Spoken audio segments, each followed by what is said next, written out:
भाषा की शालीनता में छुपी है हमारी कुलीनता। राष्ट्र संत पूज्य श्री चंद्र प्रभ जी की दिव्य वाणी। प्रकृति ने अपन सब लोगों को सब कुछ दिया है। प्रकृति ने हमें हाथ दिए, लेकिन ये हम लोगों पर निर्भर करता है कि हम अपने इन हाथों का उपयोग किसी की हत्या करने के लिए करते हैं या किसी को भोजन कराने के लिए करते हैं। ये हम पर निर्भर करता है।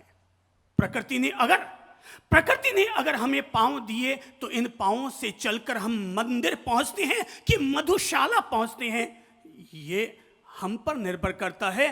प्रकृति ने हमें लाठी दी, पर लाठी से हम किसी की पीठ पर वार करते हैं या किसी बूढ़े का सहारा बनाते हैं, ये हम पर निर्भर करता है। प्रकृति ने हमें माचिस की तीली दी, लेकिन माचिस की तीली से हम किसी के घर का अंधेरा दूर करते हैं या किसी गरीब की झोपड़ी में आग लगाते हैं, ये हम पर निर्भर करता है।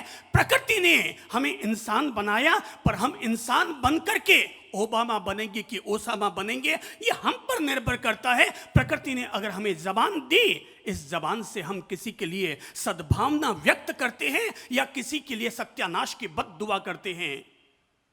ये भाई साहब, ये अपन लोगों पर निर्भर करता है कि अपन अपनी तरफ से किस चीज का कैसा इस्तेमाल करते हैं। स से सत्यानाश भी होता है और स से सत्य भी होता है। ग से गणपति भी होता है और ग से गधा भी होता है। भ से भारत होता है और भ से ही भ्रष्टाचार होता है। अ से अरिहंत भी होता है और अ से अश्लीलता भी होता है। यह हम पर निर्भर करता है कि हम अपने मुंह से किस तरह के शब्द का इस्तेमाल करते हैं। हम किस तरह के शब्द का इस्तेमाल करते हैं, यह हम पर निर्भर करता है। पत्नी ने अपने पति से कहा, थे तो बिल्कुल भोला हो भोला। क्या कहा? थे तो बिल्कुल भोला हो। जरा आप अपने बगल में बैठे हुए पतियों को बता दीजिए, जब भी घर में कुछ कलह होती है, जब भी भाई भाई में झगड़ा होता है और जब भी लगता है कि धन का बंटवारा होने वाला होता है, तब महिलाएं बीच में घुसपैठ करती है और पति को 4 तरह का ज्ञान देना शुरू करती है और कहती है कि देखिए, ध्यान रखिएगा कहीं अपने घाटे का सौदा ना हो जाए। क्योंकि हर पत्नी को यही लगता है उसका पति तो क्या है, थोड़ा जोर से बोलो तो, भोला है। हर पत्नी को यही लगता है कि उसका पति तो भोला है, बिल्कुल भोला। एक पत्नी ने अपने पति से कहा कि थे तो बिल्कुल ही भोला हो, थाने तो कोई भी बना दे। थे तो बिल्कुल ही भोला हो, थाने कोई भी बना दे। पति ने कहा, अरे भगवान, गुस्सा क्यों करती है, शुरुआत तो तेरे बाप ने ही की है। थाने कोई भी बना दे। पत्नी ने कहा, थे तो बिल्कुल भोला हो, थाने कोई भी बना दे। पति ने कहा, इसमें बुरा मानने की क्या बात है, शुरुआत तो तेरे पापा ने ही की है। हर व्यक्ति के बोलने का अपना अपना अंदाज होता है। कौन व्यक्ति कैसा बोलता है, यह महत्वपूर्ण बात है। बात यह है कि एक नेत्रहीन संत चौराहे पर बैठा रहा करता था। उसे दिखाई तो नहीं देता था, लेकिन वो इंसान की जबान, इंसान के व्यवहार, इंसान के पदचाप के आधार पर भी पहचान जाता था कि ये आदमी कौन हो सकता है। नेत्रहीन संत बैठे थे चौराहे पर, वहीं पर उसकी पर्ण कुटीर बनी हुई थी, वो वहां पर आराम से बैठे हुए थे। तभी कोई आदमी उधर से दौड़ता हुआ गया। संत चौकन्ना हो गए।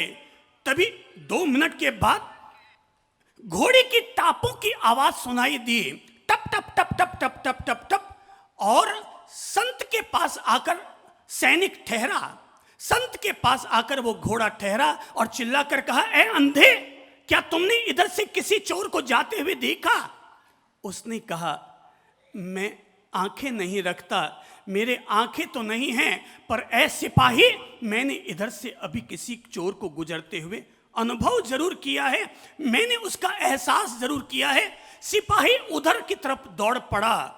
2 मिनट के बाद में एक और व्यक्ति आया, उसने भी आकर के पूछा, ओ नेत्रहीन, ए नेत्रहीन बाबा, क्या आपने इधर से किसी को जाते हुए अभी देखा? बोले, हाँ सेनापति, पहले एक चोर दौड़ कर गया था, फिर उसके पीछे एक सिपाही गया, और अब सेनापति जी आप जा रहे हैं। सेनापति भी निकल गया। थोड़ी देर के बाद, 2 मिनट के बाद में एक और व्यक्ति आया, घोड़े पर चढ़ा हुआ, और पास आकर के बोला, प्रज्ञा चक्षु जी, क्या आपने इधर से किसी को जाते हुए देखा? बोले, हाँ महाराज, मैं देख तो नहीं सकता, आंखें नहीं है मेरे पास, पर मैंने एहसास किया है। पहले एक चोर गया, फिर एक सिपाही गया, फिर एक सेनापति गया, और फिर महाराज आप आए हैं और आप जा रहे हैं, आप आए हैं और आप जा रहे हैं। महाराज गति से गए, चोर को पकड़ कर लाए, और जब वहां चौराहे पर आए तो आते ही सब लोग वहां इकट्ठे हुए और कहने लगे कि महाराज, हमने ये सुन रखा है कि आप नेत्रहीन हैं, आपको दिखाई नहीं देता, फिर आपने किस आधार पर पहचान लिया? आपने किस आधार पर पहचान लिया कि एक चोर गया, एक सिपाही गया, एक सेनापति गया और एक राजा गया? क्या आप बता सकते हैं किस आधार पर पहचान लिया होगा? बोलने के आधार पर। बिल्कुल ठीक कहा आपने, बोलने के आधार पर, वाणी के आधार पर पहचान लिया कि कौन चोर है, कौन सिपाही है, कौन सेनापति है और कौन राजा है।